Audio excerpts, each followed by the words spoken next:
تعالوا بينا بقى نعمل البطاية الجميلة دي. شايفين شربتها نقية ازاي؟ ولا البطة مستوية على الآخر؟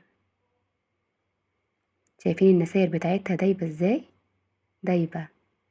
يلا بينا نرجع كل حاجة زي ما كانت زي ما احنا متعودين.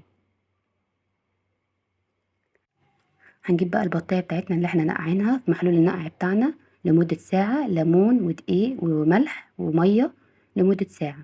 هنجيبها بقى نحطها في حلة نظيفة كده، ونجيب بصلتين، بصلة سليمة وبصلة متقطعة، معايا طماطميتين برضو هنقسمهم نصين وبعد كده نعصرها نص عصرة، فلفل اسود وملح وورق لوري. تمام، الورق اللوري بنقطعه كده علشان يطلع الريحة بتاعتنا. اول ما تتشوح من على الظهر نقلبها بقى ايه الناحية التانية. خلاص كده، اول ما تبدأ تنشف نبدأ بقى نزود معانا المية المغلية بتاعتنا، خلاص لحد ما تغطيها من فوق. هتغلي معانا، هنوطي عليها النار لحد ما تستوي. في المرحلة دي بقى اول ما تعدي نص المدة نقلبها على الجنب التاني، خلاص كده، ونسيبها بقى تستوي.